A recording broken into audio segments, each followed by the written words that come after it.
Everyday carry guns for personal defense and IDPA competition. Welcome to Can We Chat?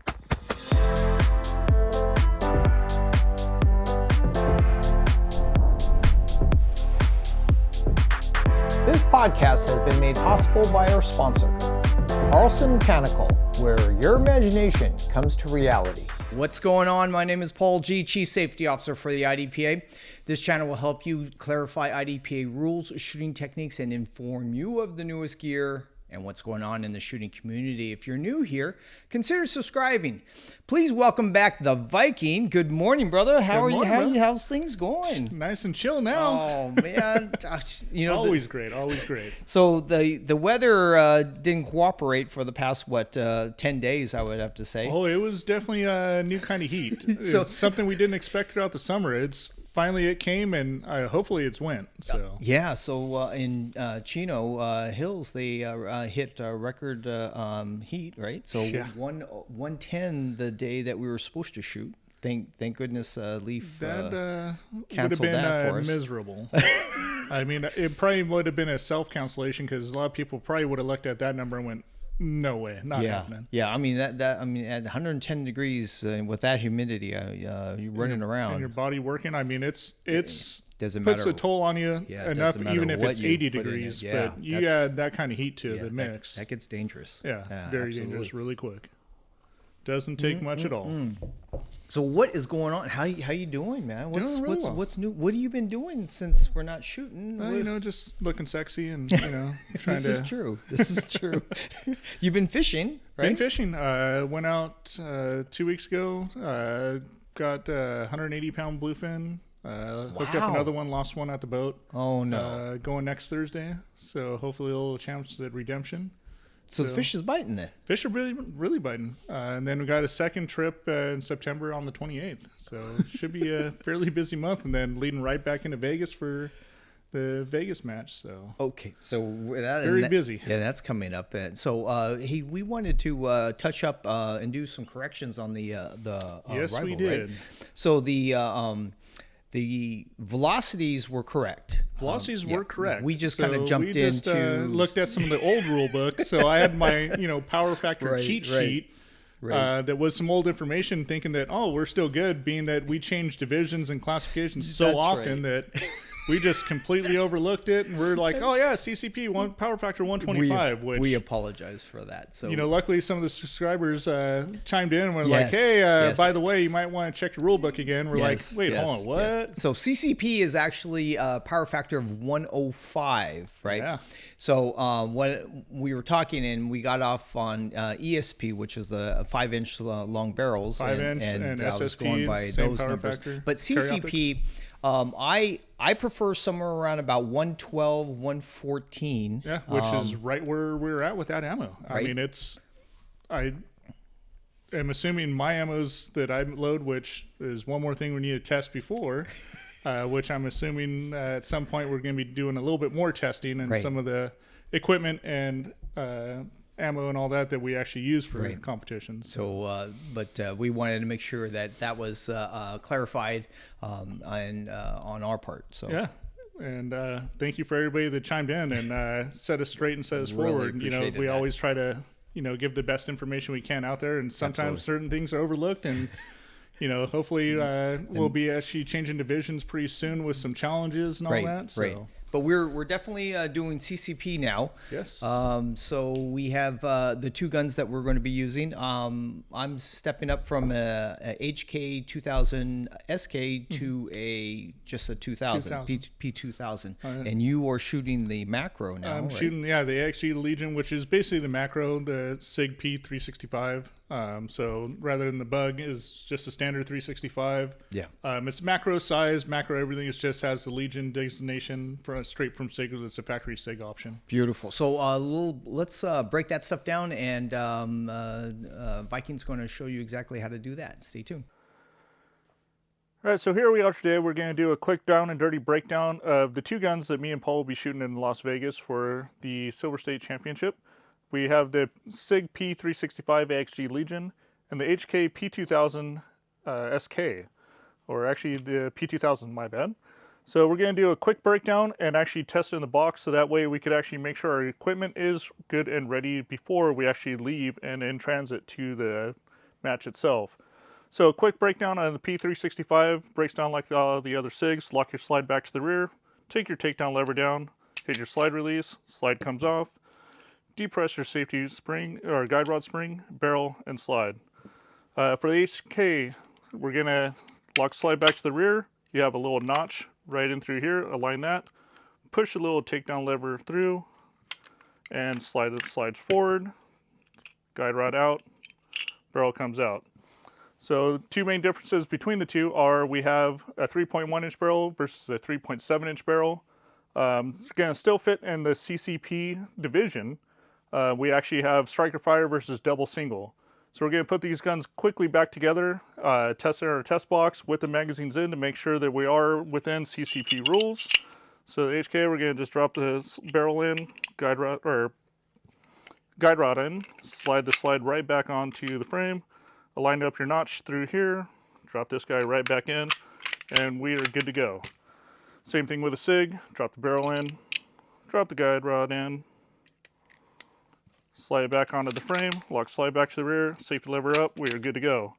So with the P365, we're going to set this off, the HK off to the side, grab our handy dandy CCP box, drop the slide forward, magazine in, fits in the box with ease. So we're going to do the same thing with the HK. Run the slide forward, insert the magazine, drop it right in the box here.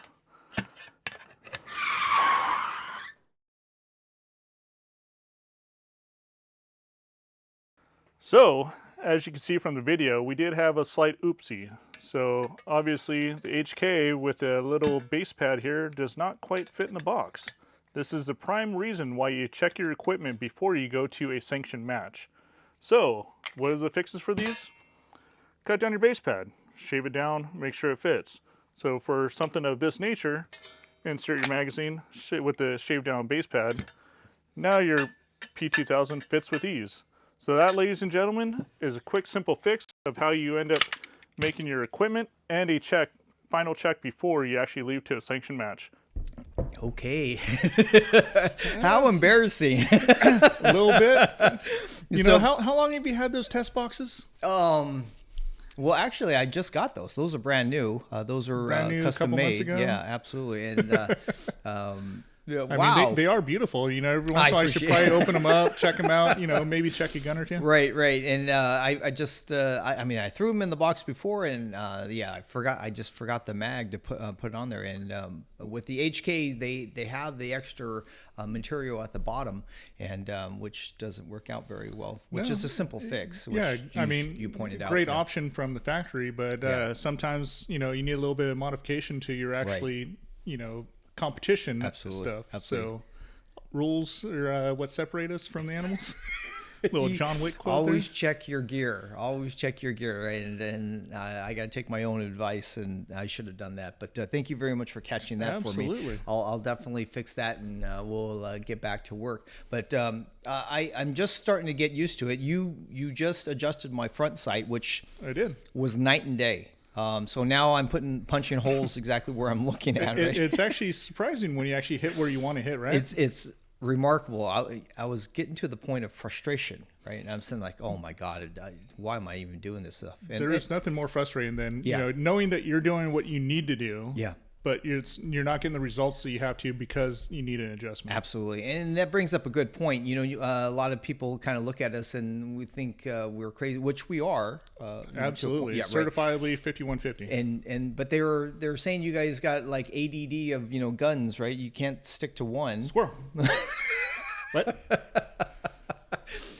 And then anytime that you do that, right, you pick up a whole brand new, a bag of rules and regulations processes, procedures. Oh, I mean, man. You take basically a little bit of what you learned through your shooting career and then throw it out the window and start from scratch. Yeah. I mean, but if there was an additional gun on an IDPA stage, I don't think you and I would have an issue with that. No, I mean, maybe, well, you've shot revolver, I haven't. So Tony, if that chip gets drawn, please Set me up, be gentle.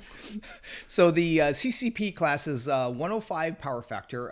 It's 38 ounces, right? 38 the ounces. weight, 10 rounds, and anything under what was that? Four and 3/8 inches. Right about 4. Yeah, 4. Let's go with 4.5. We'll go with 4. 4 and being that 3/8. We're way under that with both of our guns being Yeah. 3.137. Right. So But I love these things. Obviously that makes the gun primary for concealed carry or yeah, absolutely. Or everyday carry. I think it is EDC, right in that realm of the perfect balance between your capacity, Right. your EDC, your competition. So you Right. could actually go out, shoot IDPA with your Right. carry gun, and it will basically fit for the most part. I Right. mean, unless someone's carrying a full size 1911 or something. Full size, maybe really difficult to conceal. Yeah, and it's, most guys are going with like a CCP style setup Right. as far as the gun. That fits the vast Yeah. majority EDC. And so CCP is definitely the most comfortable to wear all day, right? Yeah. Everyday carry. So Absolutely. that's what we're doing. So HK P2000, both of the guns are German made, right? Yeah. Well, German Swedish for the HK. So, Yeah. but Eastern. so it's now here. They produced the HK P2000 in 2001, I believe. And so Hence the P2000. yeah, there you go. So the single, the weight for the single, it's single action. It's 4.5 pounds. Okay. So double action is actually 11.47 pounds. And this particular firearm you are shooting still has the LEM trigger, correct? Yeah, and it has All the LEM, so it's a modification, right? Which Yeah, is, so it's a double single, but not quite a true double single. Right. With no decocker. Right. Shortened throw on your secondary or your follow-up shots. Right, and I would have to say if you put 2,000 or 3,000, well, actually it's more than that, like I was gonna say, 10,000 rounds through that thing. Underestimating yourself. It starts to decrease and start to get a little bit more smooth. auto polishing this year. Exactly. So the P365, what's the pull on that stuff? So I haven't measured it lately. I did do a couple lighten springs, clean up the sear surfaces a little bit. The standard stuff that we normally do for competition stuff. Is it still heavy enough to EDC? Absolutely. I mean, it's not a crazy like staccato trigger where I have it set to about 2 pounds. It's, I want to say, right around the 4.5-ish. I know they come a little bit heavier from the factory, right around the 5.5. I've dropped it probably about a pound, maybe pound and a half. A little bit cleaner break, a little smoother. Fired a little quicker, so much nicer. Something I would still heavy enough to EDC, no problem. Right. No questions asked, and not worry about anything. So the most comfortable position to carry that all day would, in your opinion, would be where? It all varies. I mean, everybody's body types, everything else. Me personally, I like the 3 to 2:30 or 2:30, 2 o'clock position. Right. That's my preferred carry. Me, I'm not the appendix kind of guy. There's a bunch of different theories on everything, and honestly, I think it's another tool for the toolbox. Yeah. Whatever you're comfortable with and whatever works best for you is what's going to be most comfortable for you. I would assume that the smaller the gun, the easier it would fit in the front. Yeah. So I'm not. I don't know about pulling a bug from my front though. I mean, that's a small little deal to kind of pick up from your front. Yeah. So. Yes, but you can see a lot of guys that are actually making that very successful. Yeah. But and like I'm I said, sure do I think there's any disadvantages or advantages? I mean, like I said, it all depends on your training. You know, if you're trying something new, yeah, you might want to be very, very careful and be very careful with it until you perfect it. Yeah. Changing a different setup, different techniques. Me personally, I go with what works. I personally carry strong side hip, and that's my preferred carry. Yeah, I like so 3 o'clock on your strong side to me is using a CCP is like borderline before you start imprinting and so forth, right? So, and also, like I said, it varies more on clothing, what you're wearing. If you're trying to wear, tight-fitting, slim-fitting tank top and some board shorts, yeah, even a bug gun's probably going to be like, does he have some kind of growth on the side of his hip, carrying a little more weight? But, I mean, it all varies. And like I said, it depends on body type, training, everything else. Sure, it all sure. plays a factor. And ultimately, it's what you're most comfortable with. Right. What's going to work best for you. So, I didn't anticipate the terrible temperatures outside, but it brings up a great topic about what do we do when we can't go out and practice. So there's a lot of practicing at home. A lot of practicing at home. So there's a lot of guys that are actually doing the virtual thing, right? I might be one of them. Howard Hill, we talked to Howard, and he brought out his little toy. I believe it was an ACE system. Yep. And so now, which is made by, I believe, Meta, right? So Meta's the goggle setup. And so they are now coming out. It's been tested. It's been out there, already been beta, right? So so there's a lot more guys. A lot of USPSA guys are using it now. A lot of them. So I was just wondering, what exactly is this this ACE system? So this ACE system is an app that comes into your Meta Quest 2, Quest 3 headset. Okay. It's an app and a membership that you subscribe for. It's all VR.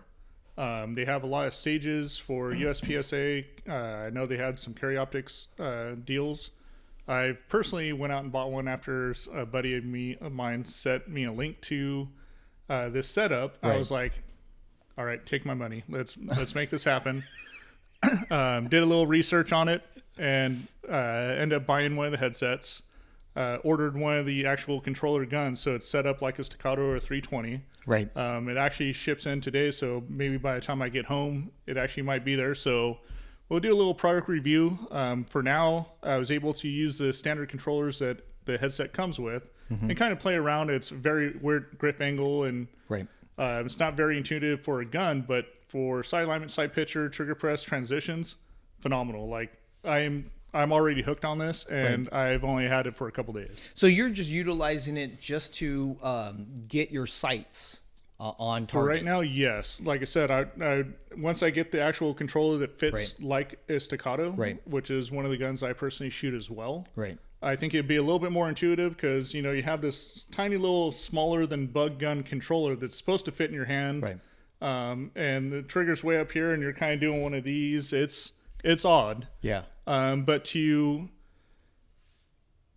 kind of get the sight picture and transitions, because, even with iron sights, red dot in that gun, it looks like a real gun. So to manipulate and get the angle of where you're actually presenting the gun to the target and visually seeing everything line up with your gun and squeezing and transitioning from target to target, I think that's where it's excels as far as that, because for the most time when we're shooting competition, a lot of it is side alignment and then transitions. Right. Well, the vast majority. With Carry Optics, the major hurdle is actually trying to find your red dot, right? So I think with this setup, I think it's even better for Carry Optics. So instead of doing the blacking out your optic screen and so forth and doing eye exercises, this is actually one of those things. This does your eye exercises to train your mind. You. Yeah.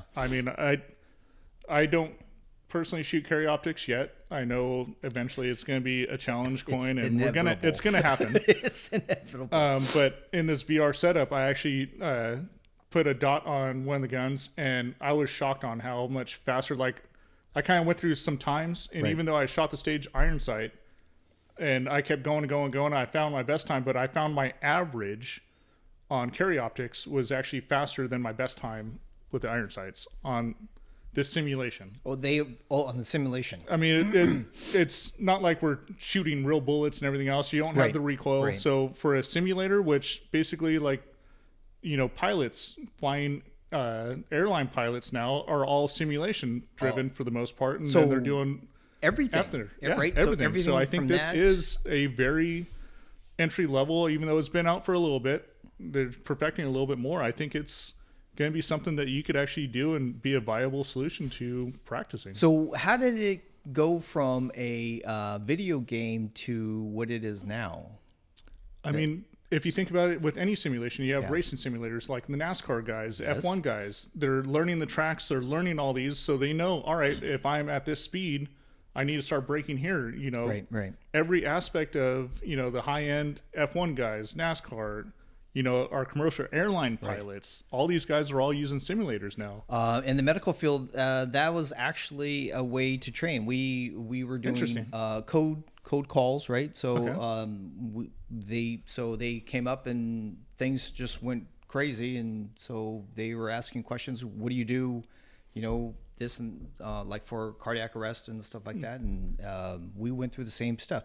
I just noticed that USC developed one for an active shooter. Interesting. That's just came out. So they had a thing. What are you going to do? It's one of those run, hide, or fight, right? Type of scenario based training. So virtual reality is definitely a tool. It's definitely a tool. I mean, it could be just like anything else. It could be very good or bad. I mean, and I think with this setup, for me, honestly, I'm already addicted to it. So, I mean, it might be a bad thing on that aspect where, honey, I'm going to go shoot for a little bit. Right. Or, a positive note, hopefully it will transition to shooting matches a little better. Right. So I look at this stuff, and a lot of the stuff has been refined since the last time we talked to Howard, right? Mm-hmm. So he brought his piece out, and the prices were all over the scale and so forth. Mm-hmm. And obviously they changed, right? So what exactly are the expenses that someone is looking at when they get into one of these for me personally, I'm not much of a video game guy, computer guy, like tech guy. If I can't fix it with a hammer, I'm not fixing it. Okay. Anything electronics, I'm terrible with. Okay. I might be able to turn it on, maybe not. If not, it's probably going to get set there and left. Okay.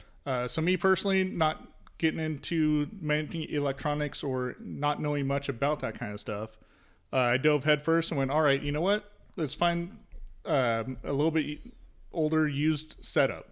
So I went on to OfferUp, found a setup that was in good quality, good condition, for $170 for the headset. Wow. Okay, so the VR. Yeah, the VR goggles headset. Right. So brand new Sony, right? Sony PlayStation. So it's the Meta. So right. Yeah, so I know they have different options. I know Ace as far as the gun control. Right. I think they only do the Meta Quest 2 and the 3. Okay. So as of right now. Oh, okay. So you can go from anything from $20-$40 on all the way up to $550. Yeah, so I think like I said, I've seen the VR, for the VR goggles, depending on condition, I've seen them anywhere used for $120 to I figured the average is $150 to $200 is pretty standard, depending on what kind of options you get and whatnot. I mean, you get what you pay for. Also, you get what you paid for. Okay. I mean, there's other people that are selling, nicer stuff for more with a bunch of accessories, extra battery packs, this and that, and everything else. I didn't want to go too deep into it, knowing that you could always upgrade or you could always add more to it. So they have like VRs that are like 4K type of high definition. So I have one of the Apple screens on my desktop, and that's something totally different than the regular monitors, which is for like $50-$60, right? Yeah. You can totally tell the difference. So VR goggles, if you really get the high definition, I mean, they're going to 5K now, right? I believe. Yeah, I believe so. So like you can sit there you're way above my pay grade on this electronics and tech stuff. Howard's goggles, I mean, I sat there, I'm like, wow. I mean, it looked like I was actually on the range. I mean, I did watch this on YouTube on the goggles. And you look good. So that could be kind of pricey. So the kit itself from Meta is brand new. It's about $200. I think the 3 just came out, and depending on how much memory you want and all that, I think they go from like 3 and some change up to about 5. So it's a new generation. That I guess it's a little nicer, right? A little more memory, a little more clear. The processing's a little faster. Okay. When you actually go out of like a boundary, it actually has color screen from what I hear, rather than black and white. So it has a lot of nicer features, but for me getting into this and just wanted to not go crazy with it. Yeah. The first experience, I decided that, I was going to save a couple bucks, buy some used stuff, see if I like it, which so far I am. I'm probably end up upgrading at some point in time. So you're going to bring it to show the subscribers and so forth, right? Oh yeah, absolutely. Get some video, and I mean, I'm assuming since some Airbnb, there might be some challenges and some gauntlet throwdown in the house. So running around your living room and so forth.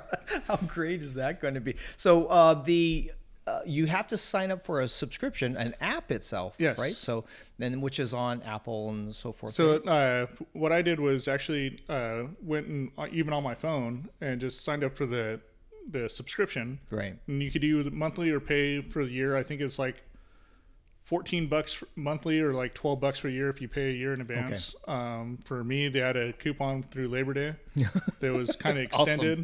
Awesome. So you end up paying for a membership. You got $100 off the controller. Yeah. So it ended up working out. I'm assuming you could probably, every once in a while have some deals on the website that you might find something of that nature. So all said and done, I'm under $500 into this whole deal. Right. Which for me, I was looking into some of the cool trainers, some of the other dry fire practice setups, some of the laser stuff. And for me, you still have to set a bunch of targets up, do all this, where you just strap the headset on, turn it on, and now you can shoot stages that are classifiers for USPSA, Steel Challenge stages. Right. So I think it's much more immersive as far as being able to set standards and actually look at something that you might actually see in real life. So there, you can do standards just sitting there and just shooting targets. Yeah. And then you can also, they have stages that you can where be you can running actually around. Shoot and move, go behind a barricade, lean, squat, shoot behind.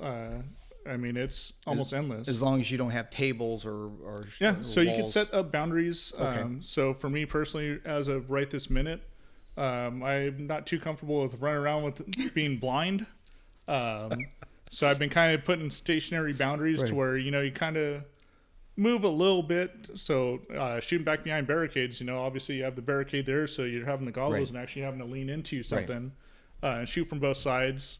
I do want to experience, having a big open area, setting a larger boundary to where you could run a full stage. For your safety, of course. Yeah. Me running at high speed into a wall probably wouldn't be that great. Not with expensive goggles on your head. Yeah, I'm sure those will be the first to go. Yeah, absolutely. So, I mean, the gun and so forth is supposed to be of weight, right? From what I've read, like I said, I will be able to tell a little bit more within the next day or two, but it's molded just like a Staccato, the factory grip module. So you would wear your regular holster, right? So the unfortunate part is being that you have to have the controller mounted on top of this thing.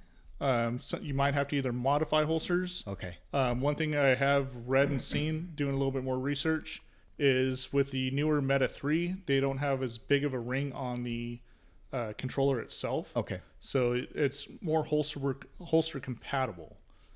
With the Meta 2, they actually have a larger ring that you actually have to mount. So now you have this controller with this big ring up on top of it. So finding holsters and all that to actually fit it might be more of a challenge. So when you talk about controller, you're talking about the gun itself.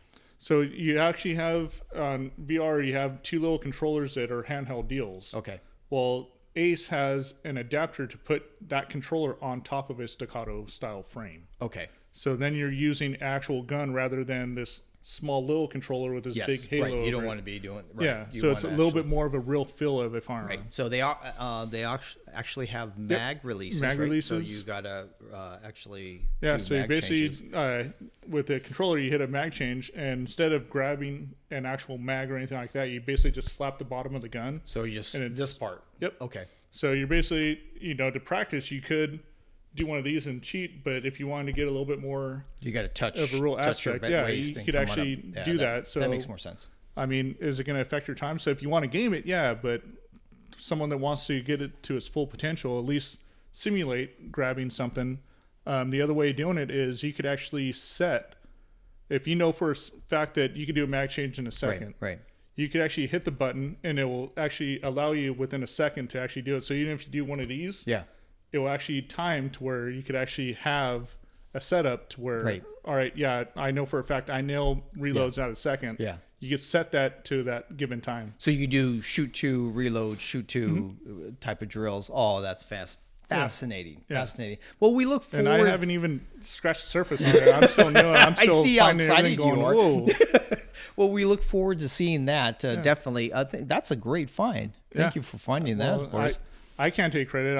I was sent it, which I get sent all kinds of different gizmos and gadgets, and kind of like, I'm really interested in this one. So. Well, definitely, we got to show the subscribers to exactly what you're looking at. Hopefully, this actually turns into another tool that you can use to practice and get better, right? Responsible practice. So we look forward to that. What else is going on?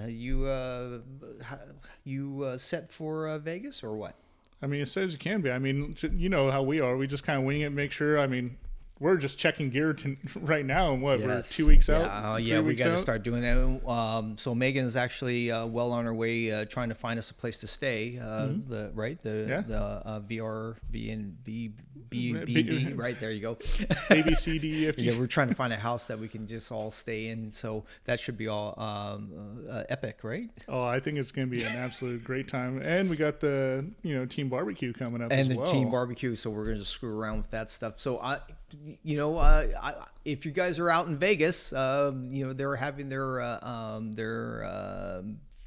Silver State. There you go. Silver State coming up in a couple weeks. So hopefully I'll see you there. If you're there already and you're already signed up, stop by, say hi. We would love to meet you. And, absolutely. That would be awesome. You good with this? I'm absolutely good with this. I mean, hopefully I think I still have some stickers. So hopefully, pass out a little bit. Right. So come we say got hi, some extra stickers. I'll give you a handful to make sure you pass those out for them. Absolutely. Fantastic. A special shout out to our channel membership. This is your support, busy at work. Please consider being a part of our shooting community, building relationships around safe gun practice and IDPA competition.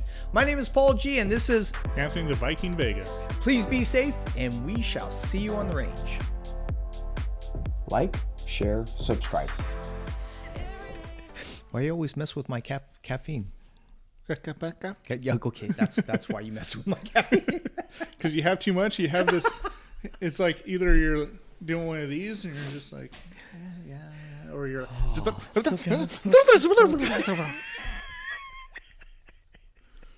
no in between. Okay. I mean, you could catch you in between, but I need to find new friends. Good luck.